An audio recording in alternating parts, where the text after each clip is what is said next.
Welcome to the Hoodie 48. All right, really, it's the Midstate 48, but for this week, the three of us decided we'd have a little fun with this. Welcome into the playoff edition of the Midstate 48. Chris Brooks along with you. Scott Burton, Tom Duggan are here. Gentlemen, we look like the three wise men, but we're really not.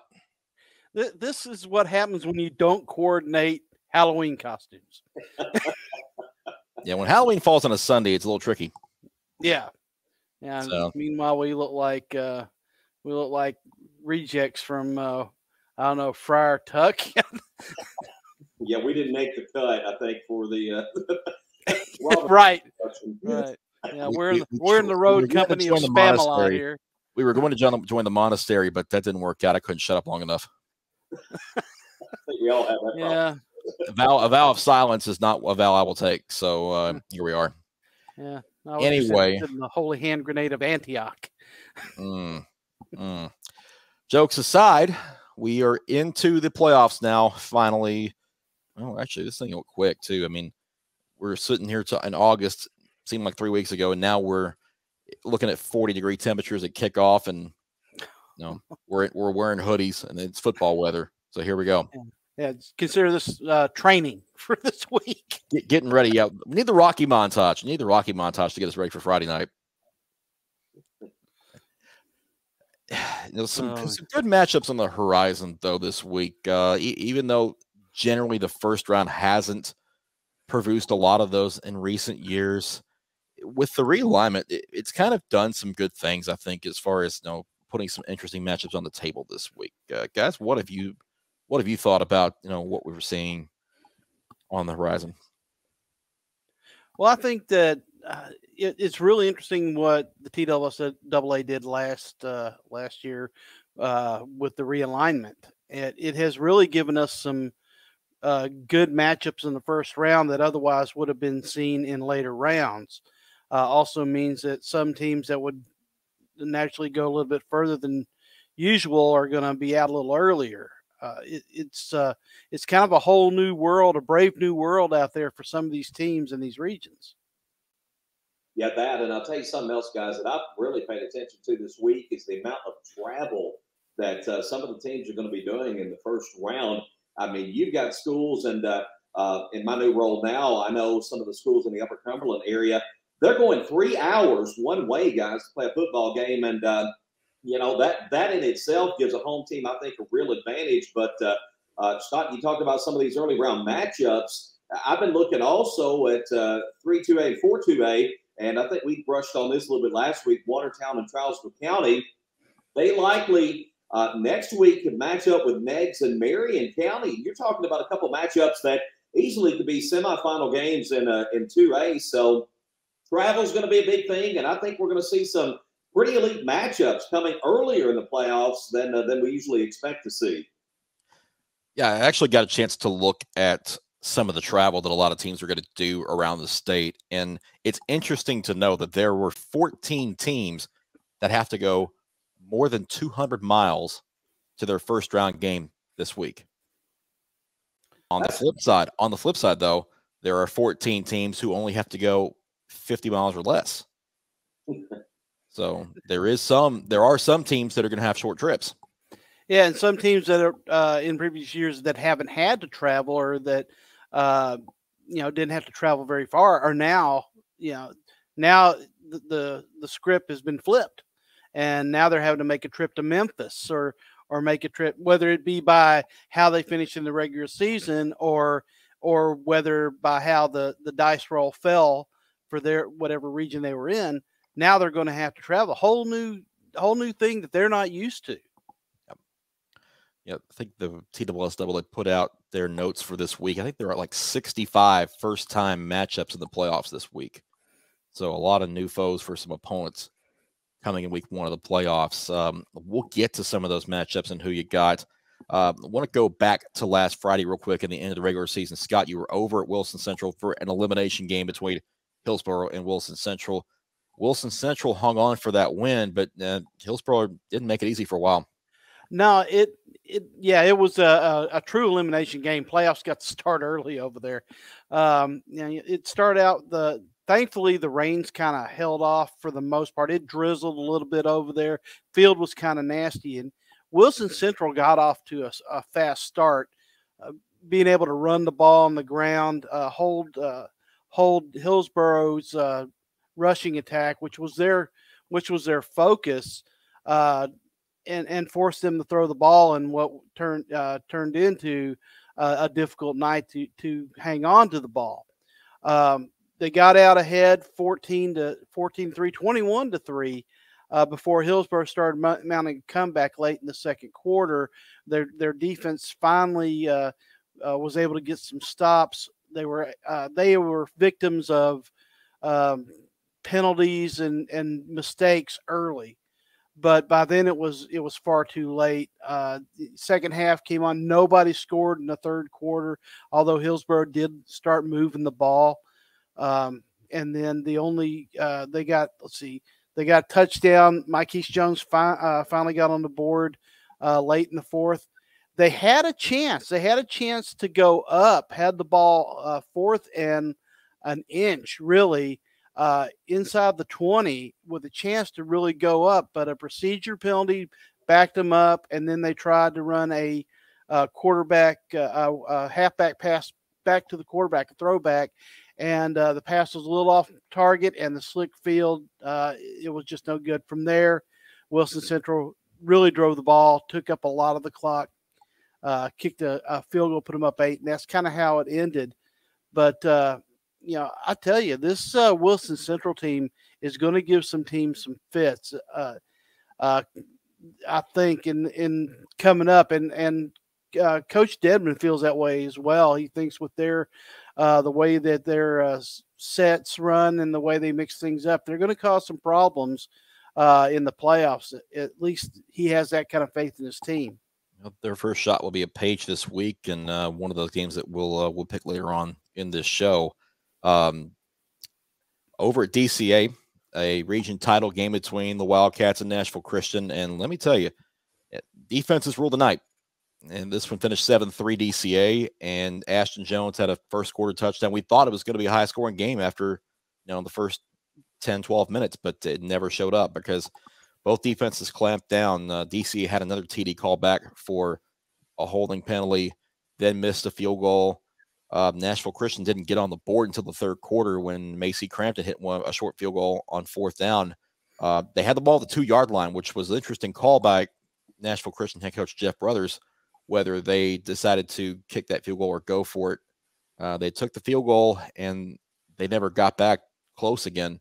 And I asked him afterwards, what factored into that decision. He said, well, we figured we have to score twice, so figured we just go ahead and take 3 there and try to get it again later on. But didn't work out for them that way, and DCA wins the region title, gets a first-round bye. Nashville Christian will be at home for the first round. The weather really didn't factor into a lot of this, I don't think, because you didn't see a lot of players sliding around. DCA's field is right next to the Stones River over there in Donaldson, so it drains really well. Shout out to DCA, too. That surface is great. It's fantastic. It's one of the best I've seen this year. There was quite a good mist coming down throughout the first half, but there were 5 turnovers in the second quarter, but really one of them was on a hard hit. Another one was a defender making a play along the sideline, stripping the ball out. And then the 3 interceptions were on the quarterbacks, throwing passes they shouldn't have thrown. So factors, the weather didn't really factor in nearly as much for that game, but the defenses did the job. And Nashville Christian's defense really should get some credit too, because they did the job for most of those 48 minutes, keeping everything close. Well, guys, I'll tell you, of the coaches I've talked to, it didn't seem the weather was as big a factor last Friday night as maybe we expected. I know a lot of teams moved games to Thursday. Some, I think, maybe use the weather more as an excuse to get a little extra chance to scout. You can't blame coaches for doing that, absolutely. But I think the ones Thursday night were a little bit less fortunate than the ones on Friday night. It was kind of icky, a little misty and all that. But a lot of coaches I talked to in some pretty big games that were all across the state, fortunately, the weather didn't factor into it. Guys, there were a lot of games last Friday night that still had a whole lot of playoff implications. And the good thing that the weather didn't have too big an impact on most of those games. Well, Yeah, Chris and I were at a game Thursday night, the Pearl Cone Montgomery Central game, and thankfully we had a pocket there where it had stopped raining. It came down in buckets about 5:30, 6 o'clock, and then from the time the game started till the time it was over, we caught a nice little pocket to where the field was sloppy, but we didn't get any rain there. Yep. Yeah, it had rained heavily during the day, not just at 5:30, but earlier in the day as well. Some heavy rain had come through Nashville, and Pearl Cone's field definitely caught the brunt of it because it was pretty sloppy most of the evening. Traction was a problem for some players Thursday night, and a lot of players were covered in mud. A lot of players were wet and had a lot of grass on them. And Montgomery Central's defense for a long time had that game pretty well bottled up. And then Barry Brown went to quarterback for Pearl Cone in the fourth quarter, had 2 big touchdowns, and then the Firebirds won 16-8. So Brown really got his hands on the ball and made things happen. And he's that kind of player. He kind of declared himself about 95% healthy from his ankle injury that had cost him a couple of games earlier in the year. And Tony Brunetti had no problems putting him at quarterback when they needed him. No, when he gets the ball, something spectacular is going to happen. Those were his words. Those were his words. Although I was surprised you didn't somehow go with what can Brown do for you? Because we know what he could do for the Firebirds. Yes, he very well could. Yeah. Didn't really want to cliche it up too much, but we're hoodies up, guys. We're hoodies up. We're hoodies up until the end of this segment, and then we'll go back to normal. In fact, why don't we just go ahead and hear from Innovate Medical, and then we'll take the hoodies off for round 2.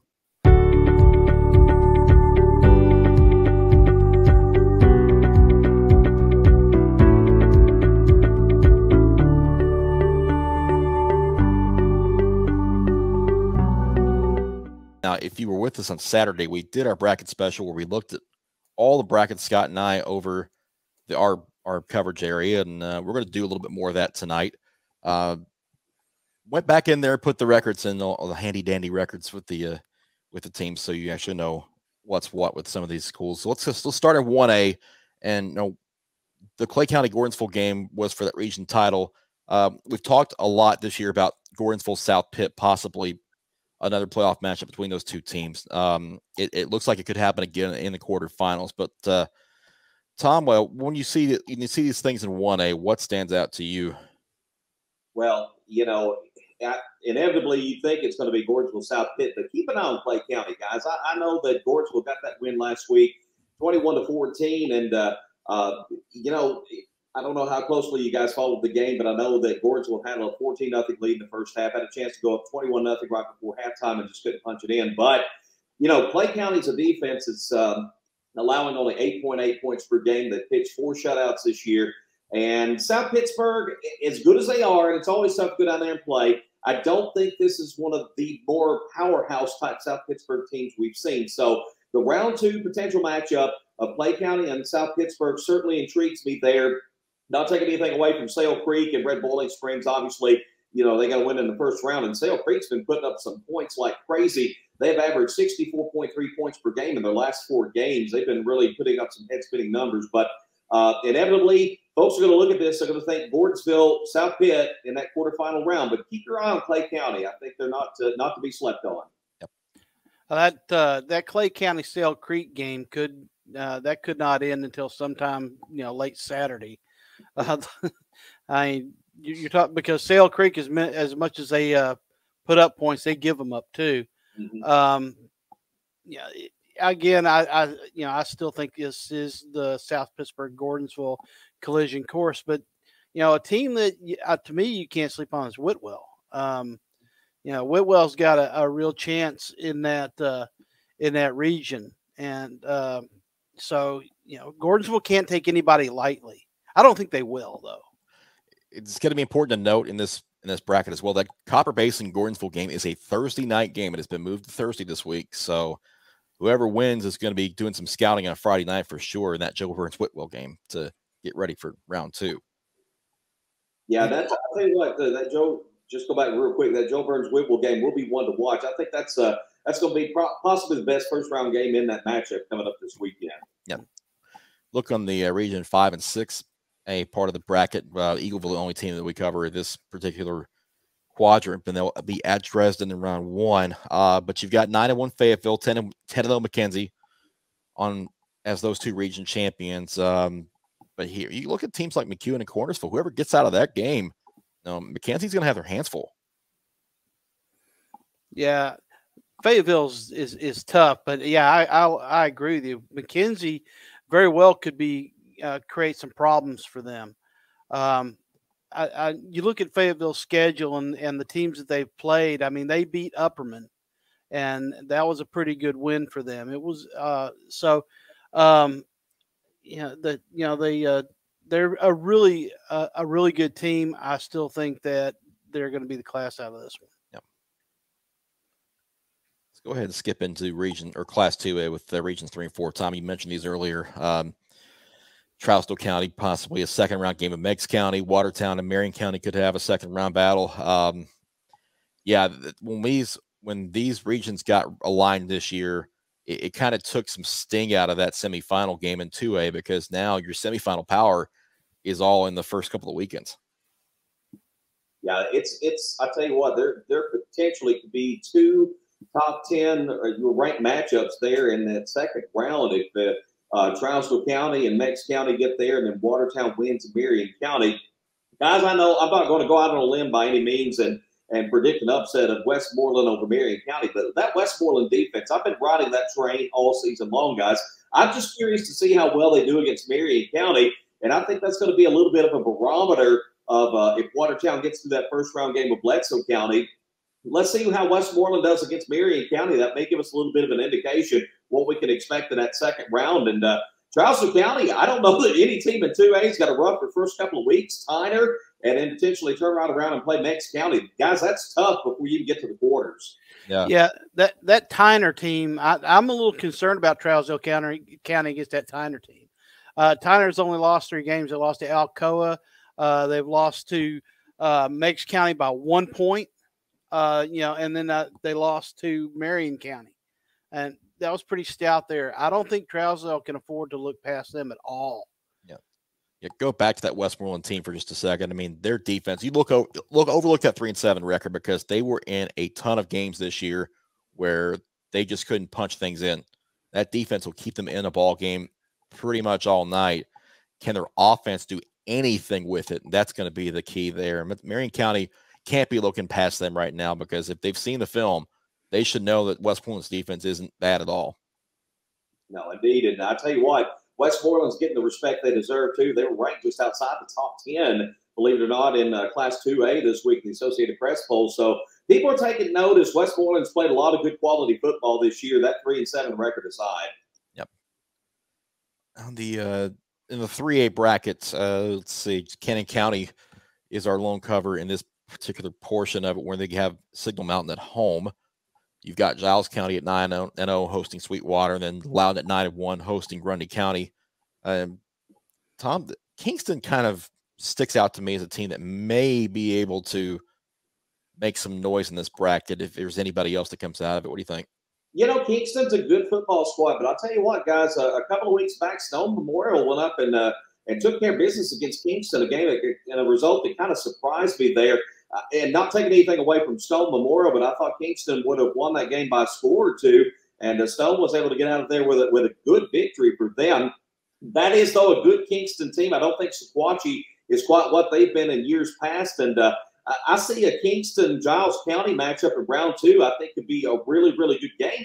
Guys, I'm telling you, Cannon County's had a nice season. Signal Mountain, they've had some powerhouse teams over the years. It's a good, solid Signal Mountain team, but Cannon County certainly would have their hands full if they had to go to play Loudon in round number 2. But I wouldn't be surprised to see Cannon County possibly even win this first-round game against Signal Mountain. They could do it. I mean, Signal Mountain gives up a ton of points, and if Cannon County can get on the board early, they could cause some problems for Signal Mountain. Yep. Head west for regions 5 and 6, and one of the more intriguing brackets up and down because of matchups like Fairview at Smith County and White House Heritage East Nashville.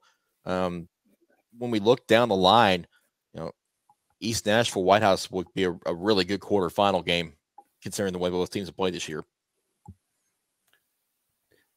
Yeah, I agree. But there's something about that Waverly team that really is speaking to me right now, and I think that if that turns out to be Waverly East Nashville in that second round, we could very well see a White House Waverly rematch in the quarterfinals. Yeah, and boy, wouldn't that be fun? Yeah, those two teams put on a show at Nissan Stadium back around week 4. So a rematch would be very, very interesting and potentially wild too. Yeah, what was the difference there? 3 points, 4? I think I'd go back and look, but it was, yeah. 33, something like that. It was a real shootout. And, boy, you talk about a team that's overcome all kinds of adversity this year. Waverly, the flooding, having to go on the road. It's just been a tough season, and these kids have stood tall and been resilient. That White House game, the only one they lost this year. Man, I'm telling you what, I'm just excited about the possibility of seeing them at East Nashville in round 2. And then you look at White House, and I like this Fairview-Smith County matchup, guys, being played at Carthage. And this is one we'll talk about it and who you got. But I think this is one of those really good first-round matchups. It's kind of a toss-up for me. Yeah. Waverly will play Jackson County at Dixon County High School in this first round. Now, if they should get to the quarterfinals, if they're playing somebody from the other region or somebody below them, they would also host it, or they would have to find a place to host it. So that's something to keep in mind for a couple of weeks down the line. Well, good for Dixon County for stepping up and volunteering their field for Waverly. Yep.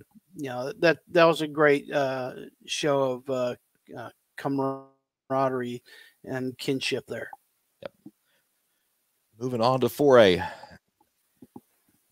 Upperman is the number 1 seed out of Region 4. They've got Soddy Daisy at home. Red Bank hosting Stone Memorial on the other 1-4 matchup. Chattanooga Central at Macon County and DeKalb County at East Hamilton round up this quadrant. Tom, I'll start with you. How do you see this one playing out? Well, talked to Adam King at Upperman last weekend, and he compared Soddy Daisy a lot to Walker Valley, a team that they saw just a couple of weeks ago in terms of their physicality and their size. And I think Upperman's got a good advantage in that game, and they're going to be tough to beat out of this region, guys. But I never sleep on these Chattanooga area teams.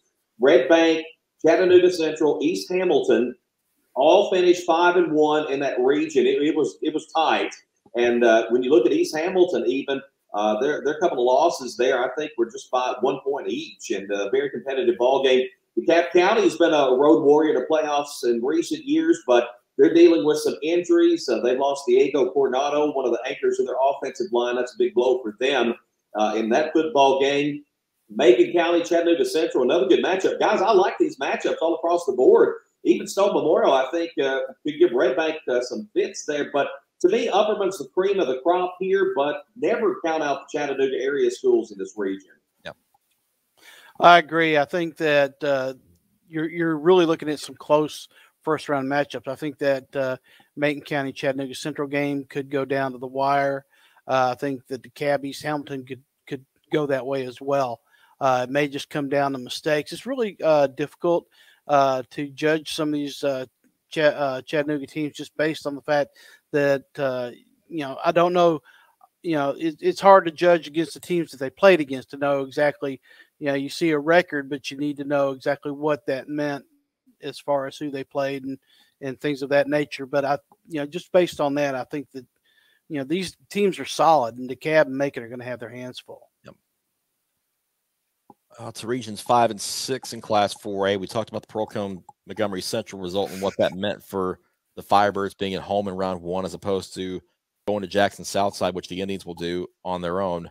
You've got a 10-0 Tullahoma team and a 9-0 Hardin County team bookending this. So does Pearl-Cohn get out of this quarterfinal, or are they navigating a minefield?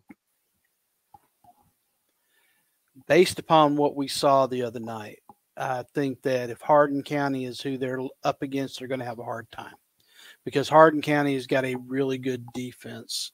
I mean, they've only given up 67 points all year, and Pearl's offensive line did not look good.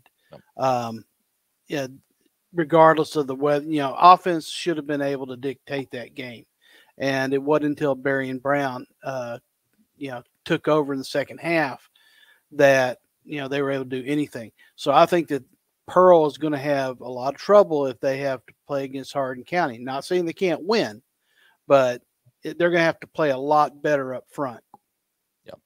Well, you look at Hardin County too. They got Marshall County in the first round, and Marshall County has been a pretty tough opponent in the playoffs in the past few years. And again, I like that defense of Hardin County. As you mentioned, there's Scott and Pearl Cole. You were talking about 95% for Barry and Brown the other day, or him saying he was 95% in the game the other day.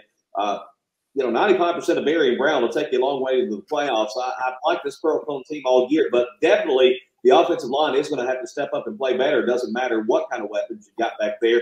And, of course, we've not even mentioned Tullahoma or Montgomery Central and how well both of those teams have played this year. This is going to be a tough region. And Pearl Cone, Chris, you said navigating a minefield. I definitely see that. Yep.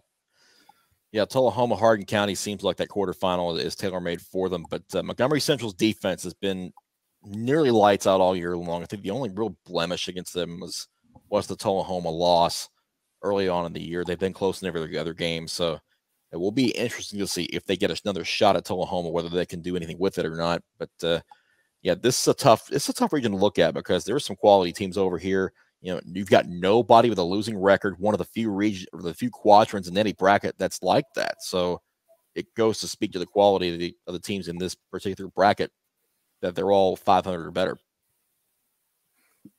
Yeah, I agree. I think you're right. Montgomery Central is going to be is kind of an X factor. Yep.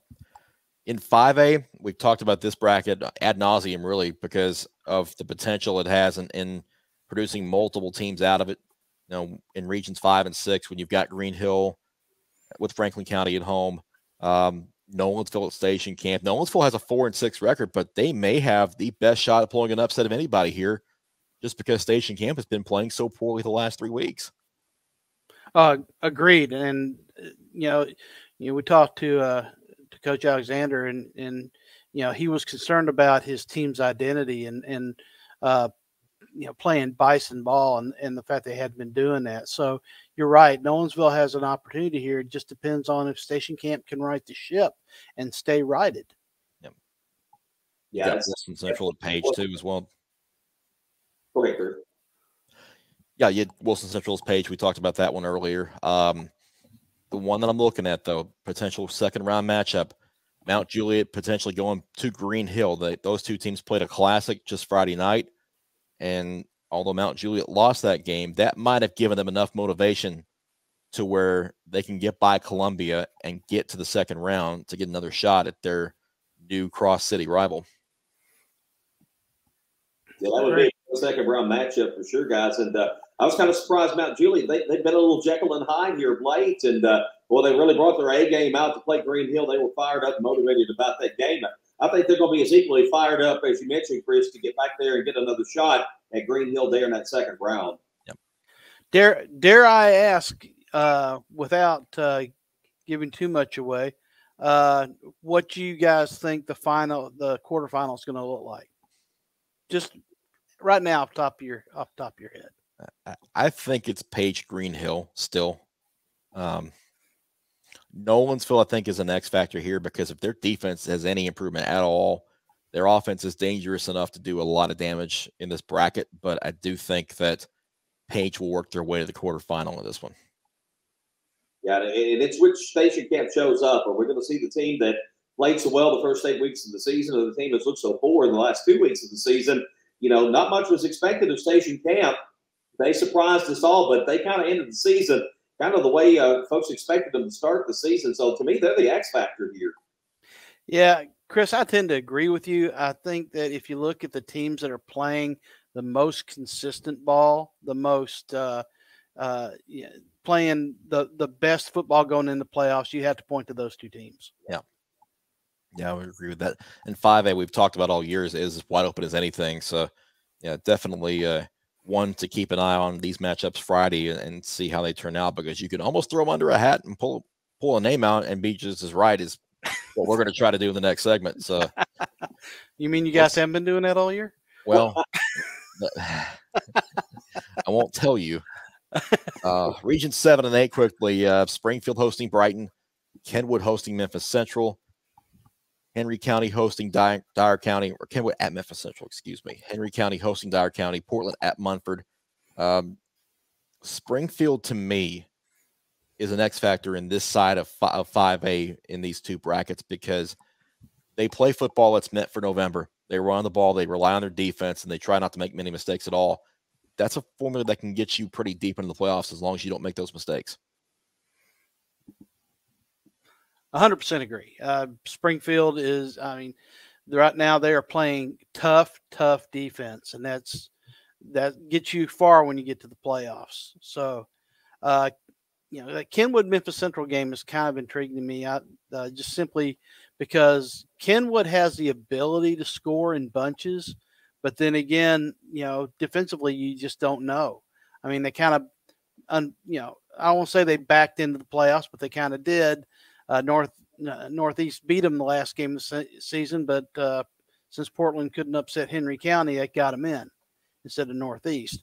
So you really don't know what you're going to get there. And I think that, Springfield's got a favorable draw here, just based on the teams that they're facing. The lower end of the bracket, the more I look at this, Chris, and after Saturday, after you talked, I looked at this a little harder, and I don't know that Henry County doesn't have a really good shot to come out of this side of the bracket, and we might see that Springfield Henry County game again. Yeah. My only question is going to be, would it be more than 9 points scored in it in the second time around if they do meet up in the quarterfinals? Because that was a 6-3 Springfield win the first time around.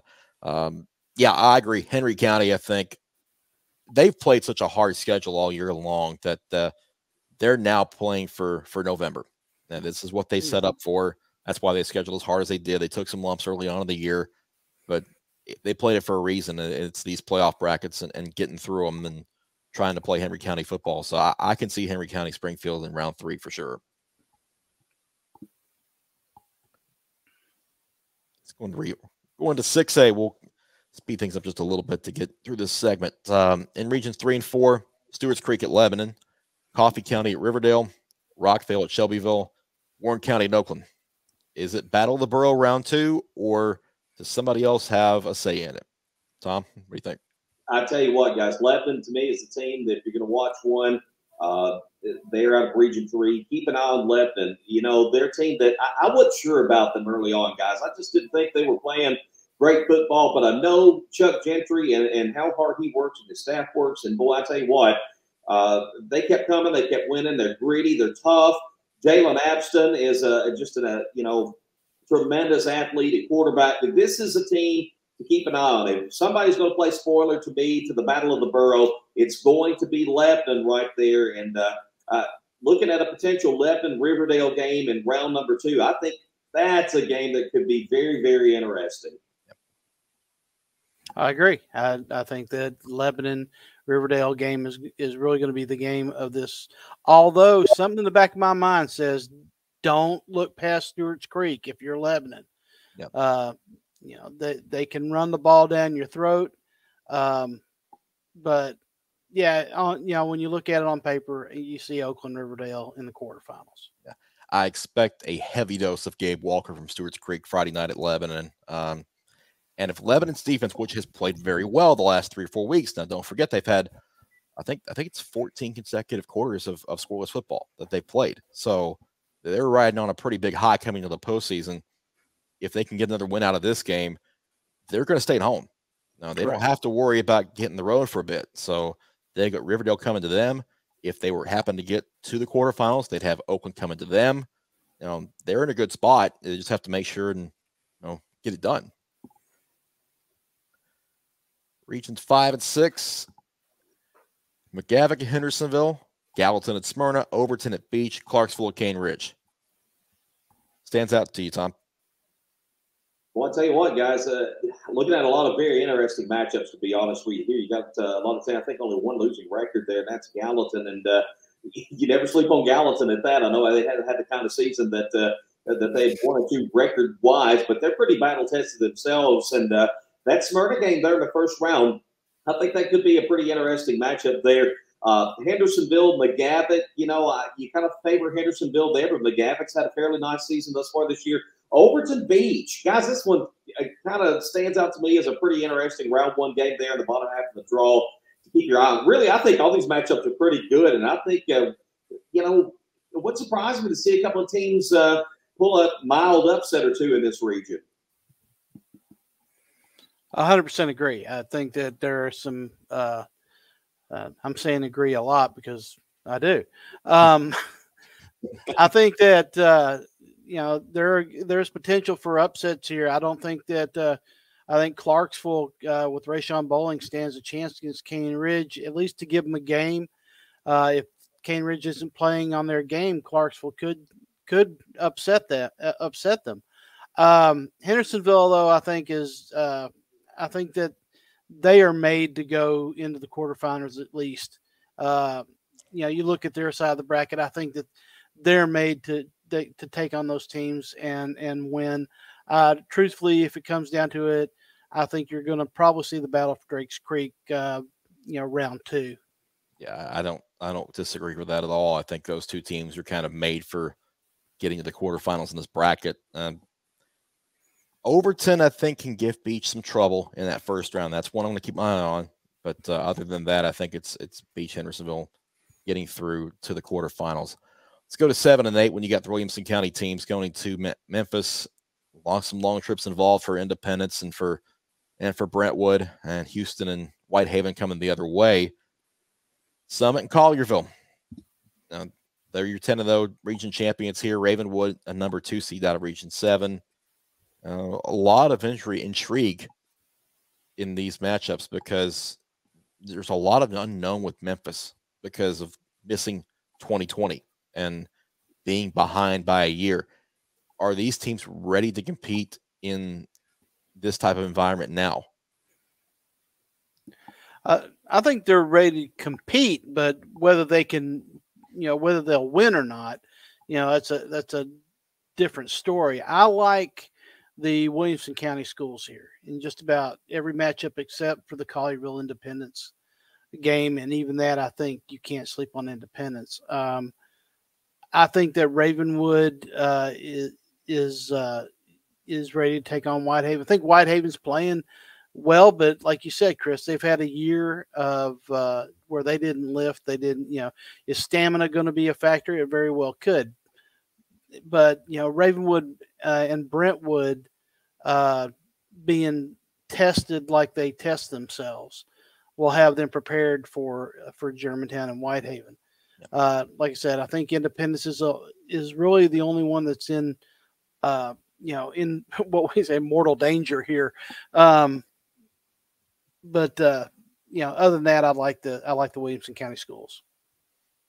Yeah, I think the Williamson County schools are very battle tested going in, guys. And, at the onset of this season, we all talked about how much it would affect the Memphis area schools not playing last year. We're about to find out, guys. And I know there's some impressive records. You look at that 10-0 by Collierville. I don't know a whole lot about Collierville, I'll be honest, going into this game with Independence. But I do know this. The local schools have looked good thus far this year. The Memphis teams, if that year really took a lot out and missing out on weightlifting trainings, things like that, it could be a clean sweep here for the local area teams. I would not be surprised if that happened whatsoever.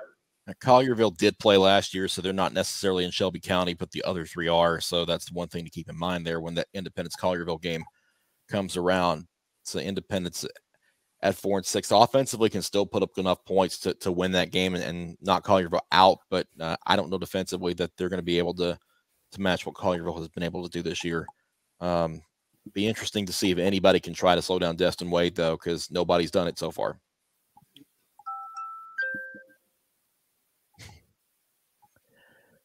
On to Division II. I'm not really sure what that was, but a little by action there. I mean, it's bedtime, guys. Don't fall asleep on me now. We still got a little ways to go in Division II. My phone likes to go to bed before I do. There you go. There you go. I'm the night owl of the bunch, apparently. Division II Single A, you've got USJ and DCA with first-round buys. Franklin Grace at Kings Academy, Tipton Rosemont at Friendship Christian in the top half of this bracket. Real quickly, USJ DCA, I think, is a semifinal for you guys. Yeah, I totally agree. That's what I see out of this one. And the bottom half, Middle Tennessee Christian with the lone first-round bye theirs. The others are all in the first round. Trinity Christian at Columbia Academy, Lakewood Christian at Nashville Christian, and FACS at Jackson Christian. I think Nashville Christian, still is the favorite to get out of this particular part of the bracket. Middle Tennessee Christian may have something to say about that in the semifinals as well. What say you? Yeah, I think they're the Columbia Academy. I think they're you can't pay attention to their record. I think Columbia Academy could give Middle Tennessee Christian a game, but I'm like you. I think Nashville Christian really, by finishing second, actually got a pretty good draw here away from USJ, and so I think that it's really this side of the bracket is theirs to run with. Yeah, I like Nashville Christian on that opposite side, and really Middle Tennessee Christian. I think they're playing good football right now. They started their season a bit slow, but they've really been playing well lately. Yep, 7 in a row that they've won coming into the postseason. So they're on a big hot run going into the postseason. But they'll have a week off to rest before their first playoff game. In Double A, CPA in this part of the bracket on the top half against Boyd Buchanan at home. They get the FRA CAK winner if they can get through the first round. EGA hosting Chattanooga Christian. Winner goes to Lausanne. CPA has their eyes set on Chattanooga. Is there anybody in this half of the bracket that might upset that potential bid? Well, I think Lausanne has a really good chance at it. But CPA should get back there. I think that those two losses sting, and that Ingle Martin will have those guys ready. CPA, to me, should be the team that gets their guys. What's their mindset, especially after that Lipscomb Academy game? That was quite a thrashing that they took there. Are they motivated to get back and feel like they can beat Lipscomb Academy, or are they still a little down and out? If they are, they could have some trouble next week out of that CAK FRA win if they're not careful. Speaking of that bottom half, there's Lipscomb Academy, a first-round bye there. Knoxville Webb has the other first-round bye. Your first-round matchups are ECS hosting Davidson Academy, and Silverdale and North Point Christian playing at Lipscomb Academy in a neutral site game where the Mustangs will get to scout their next opponent. It's kind of like visiting the funeral. I mean, the graveyard where your plot is. I just don't see anybody right now. I don't know that there are some college teams I wouldn't put up against Lipscomb Academy right now. Yeah, they're pretty tough, guys. I'll tell you, they've been impressive all year. Even the one loss against Oakland, I think if those teams played 10 times, they'd probably go 5-5. They're a really good football team. And, keep an eye on Davidson Academy coming out of the bottom half. I know they've got some history, of course. But just to me, the cream of the crop here definitely Lipscomb Academy. Yeah, that's what I'm interested to see if Davidson Academy can kind of make their way through this part of the bracket and get to the semifinals. They haven't had, a noteworthy year as far as winning big games, but they've taken some lumps in their first year in Double A. But you take a Jonathan Quinn coach team, and they're going to find a way to maybe win a game they shouldn't, and this is a good time for them to prove that. They're not 3-time defending Class A champions for nothing, so right. A lot of those players are still around, and that's a good time for them to prove some stuff. And Jonathan Quinn will remind them their record's not 6-4, it's 0-0. Yep. Right now. Yep. Let's finish it up in AAA, where Macaulay and Brentwood Academy have first-round buys. Macaulay gets the Father Ryan MUS winner. VA has the St. Benedict JP2 winner in that top half of the bracket. I like the potential of a JP2 Brentwood Academy second-round game because BA has quietly gone 7-3. Nobody's really talked about them all that much, and JP2's offense has been outstanding for most of the year, but they've slipped a little lately in the last couple of weeks. Agreed. And I think that second round matchup, either way you're going to run into Macaulay, likely, and that's the tough out here. But Yeah, I love that second round matchup, but I think you're right, Chris. I think Brentwood Academy has just been under the radar all year, playing well, and it'll be interesting to see because it's really two different contrasting styles.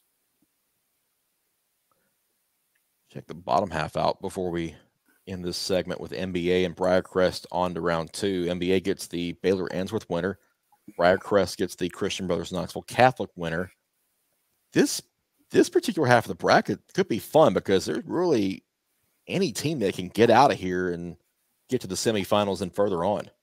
Yeah, I like this type of bracket, guys. These are a lot of good football teams, a lot of competitive football teams. You see a couple of teams with some 4-loss records there, but believe you me, they played some very stout competition across the board. I like this. It'd be hard for me to pick a favorite coming out of this region here. It's definitely a battle royal. I mean, these teams are going to, any particular week, when any one of these teams could win. I'm intrigued by an NBA Baylor matchup. I'm intrigued by another Answorth NBA possibility there. Coming out of the bottom, it's Briarcrest right now, but a beatable Briarcrest, in my opinion. So yeah, it's going to be interesting to see who comes out of that region. Yeah, this first round could be a lot of fun. A lot of good matchups to come this Friday night. So it should be a good time.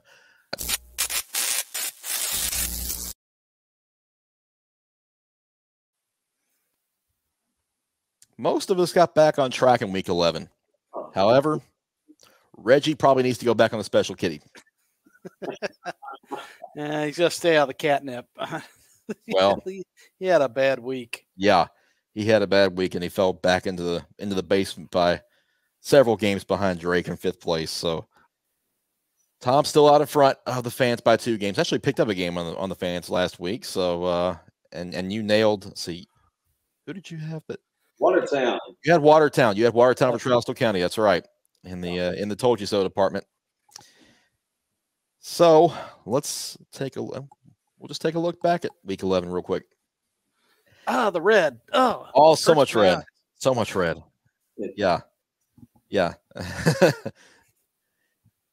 Fans missed on Friendship Christian Hillsboro. Reggie went 0 for his first 4. Hence the bad record. Yep. And in the second group, there's the Watertown pick for Tom. And everybody else got Pearl Cone over Montgomery Central, Smyrna over Overton, and East Nashville over Smith County. They all got those. So a lot better in the second group of games. Yeah. But let's get on to round number 1.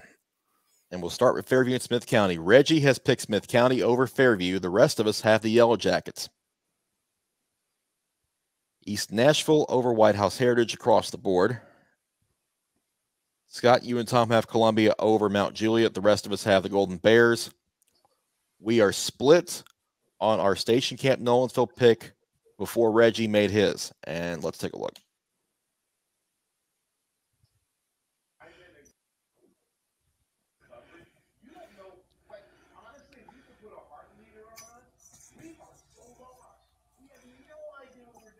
It looked like he was going after Nolensville, but guess what?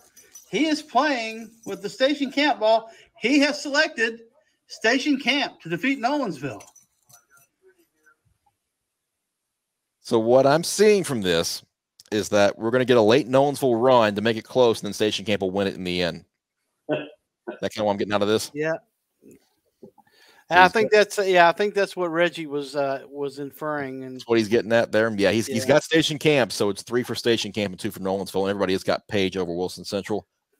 On the second page, Hendersonville over McGavick is a unanimous vote. Same for Smyrna over Gallatin and Beach over Overton. Cane Ridge is a unanimous pick. Reggie's going with Stewart's Creek over Lebanon in our spotlight game, but the rest of us have the Blue Devils. Not a whole lot of variety there.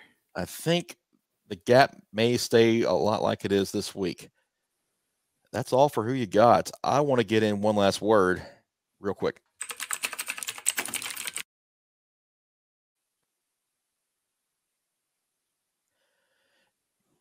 Well, we're at the playoffs, and the weather's going to get a little bit colder this week. Everybody bundle up.